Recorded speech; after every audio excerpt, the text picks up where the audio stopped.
This is Dawn Rickabaugh, NoteQueen.com, and I wanted to tell you about Gordon Moss, who's joining me for this year's Property and Paper Summit up at Lake Tahoe, and it's really, I got to tell you, a really special surprise for me. This was something I didn't know was going to happen, but it couldn't have been a nicer surprise. For anyone who doesn't know Gordon Moss, anyone who's been hanging around the note business already does know his name. Gordon, haven't you been almost speaking every year at minimum at Paper Source in Vegas? For the last few years, the minimum, right? Say that one more time.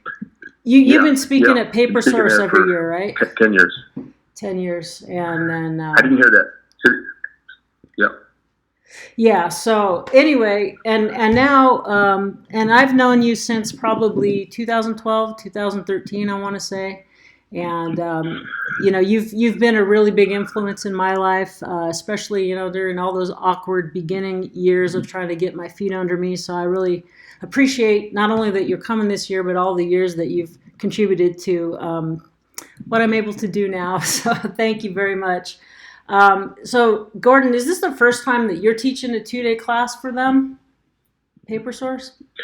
First time ever. Yeah, they approached me earlier this year and said, "Do you want to teach a class?" And I said, "No." And they said, "If you do, we'll do all the stuff. We'll get all the people. We'll do all the work." And I said, but they kept talking. So I said, "Okay." So I'm feverishly writing it as we speak.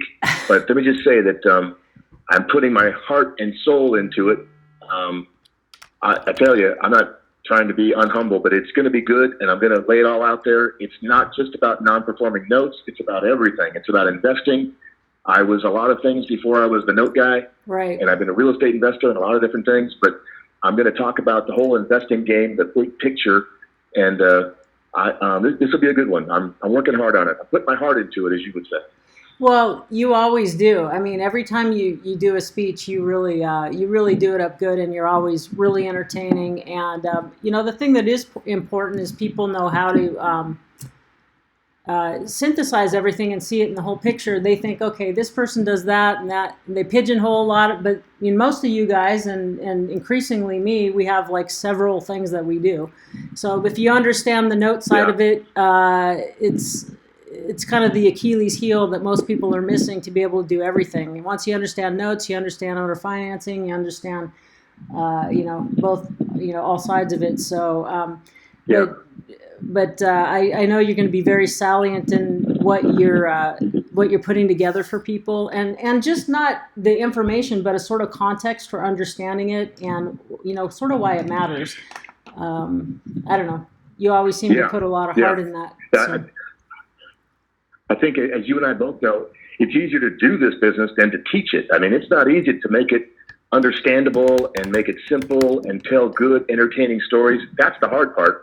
I mean, we all had that great teacher in school who's rare, because most of our teachers sucked, frankly. Right. And it was no fun. But that one teacher inspired you, and you can still say, Mrs. McKinley from 6th grade. Without her, So the whole teaching thing is a tough thing.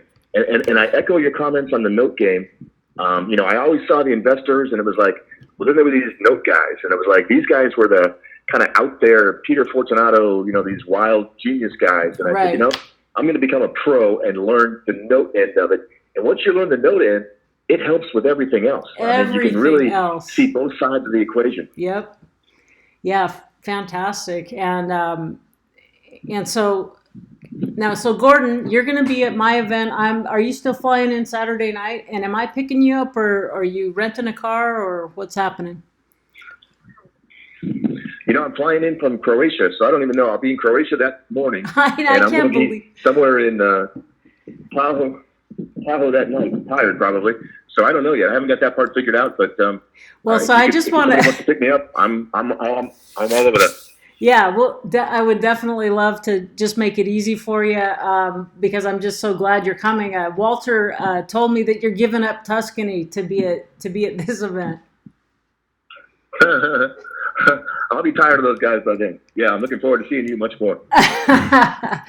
Okay, and then right after that, so basically, I can't wait to hear what you're going to get. All we'll be able to do is get an hour or two out of you at the summit, but just having you around is going to be so much value for me and everyone else. So thank you for that. But then just a few days later, we're going to be going. Well, you're going to be teaching on the 11th and 12th, Friday, Saturday, down in Las Vegas, and so just so everyone on this call knows, he's coming to my event, and then I already signed up yesterday for his event because I know I'm going to need more.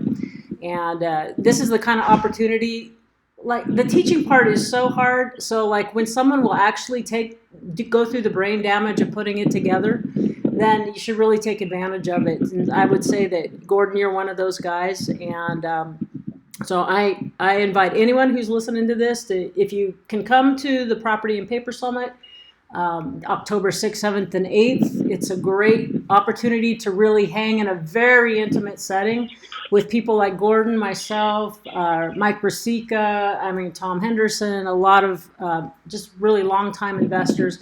And then if you can, even on top of that, or if you can't come to the summit, at least go to Las Vegas for that 2-day event. What I was glad to see, Gordon, is that it doesn't start at 7 and end at 10. It's like reasonable hours, like 9 to 5 on Friday and 9 to 3 on Saturday. I go, even my ADD self can sit through that. So yes, yeah, exactly. And I'll tell you though, if you're not the ADD person, we're going to have beer on Saturday night. There's a nice beer bar in that Tuscany hotel, so we'll drink beer all night and talk about this stuff if everybody wants to. If not, that's fine too. But yeah, it's civilized hours. Yeah, exactly. Of course, you have to save most of the time for beer. I think that's a really good value right there. So yeah. But anyway, yeah, Gordon. So I'm looking forward to seeing you quite a bit in that first week of October, and travel safely and all the places you're going. And thanks again for your time today. I just appreciate you coming on so we could say a quick hi. Yeah, and I'm very much looking forward to your thing. It looked like an awesome event. On the lake there at Lake Tahoe, which is world class. Seeing you, seeing everybody, that's going to be so much fun. So I'm looking forward to it. It's going to be a great couple months coming up. So thanks again for having me. All right. Thanks, Gordon. Take care. We'll talk soon.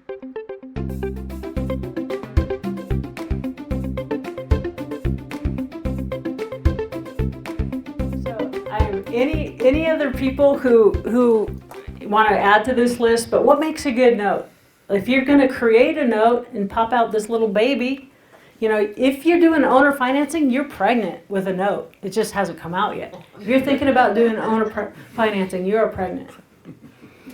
Do you feel it kicking around in there?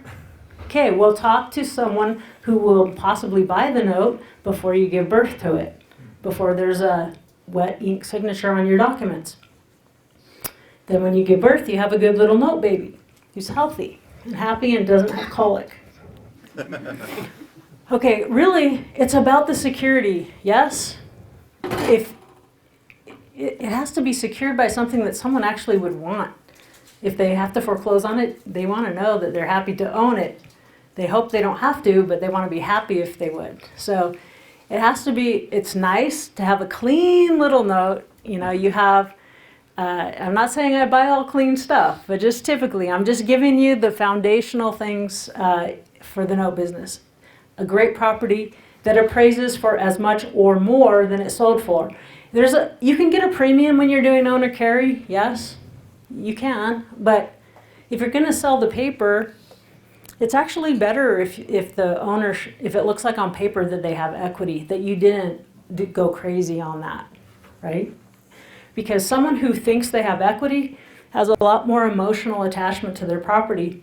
Or if they get in trouble, it's nice to leave some room so that they can sell it and get out, It's not our business to take care of everybody, but it's just what I like. Large down payment, hard equity, meaning hard-earned cash out of their pocket. Not a gift from the government, not a gift from something they worked hard for. Typically, owner financing is acceptable 10% down. That's still light, but that's the standard in the industry, at least 10% or more.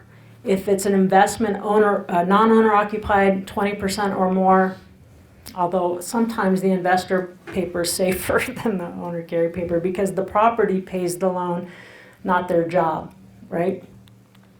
Good credit or no credit. Sometimes, I already told you, some of my favorite borrowers don't have a credit score, and I don't care.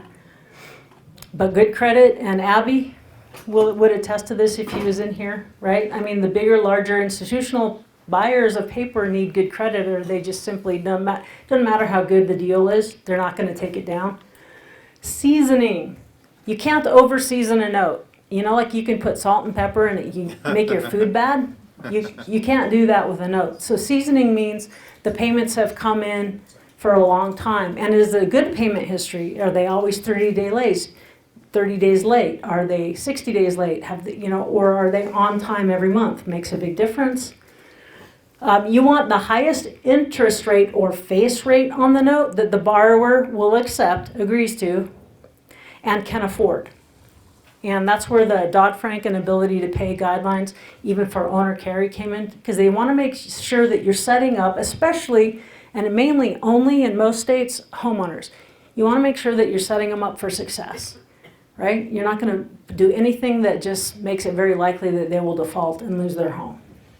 So I started with what can they afford, and I reverse engineer to what I can do with that deal. Okay. A shorter term, more money sooner is typically better.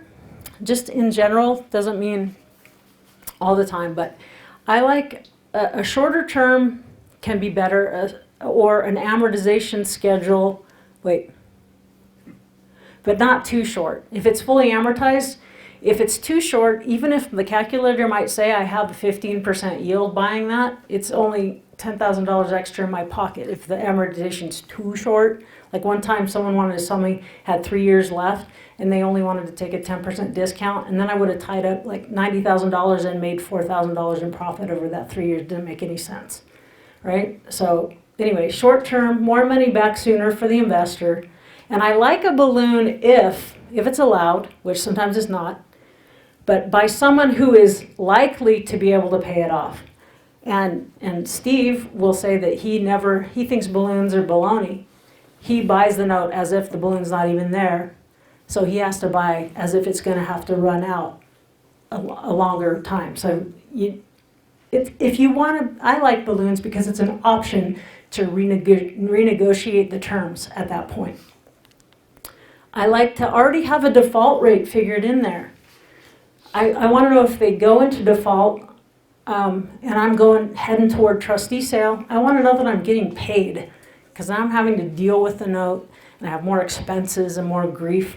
So I want a default rate that's higher, already pre-negotiated in there. And I also like pre-negotiated modification. If we're going to go past this date, you're going to pay me this much of the 2 points of the 1%, 3% of the unpaid principal balance as an extension fee.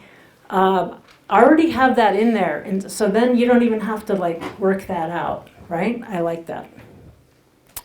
And then I like buying notes or in where there's favorable foreclosure laws, and I like title insurance.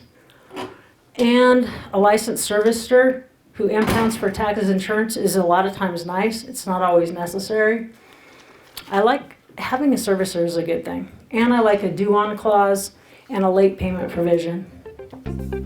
Anything?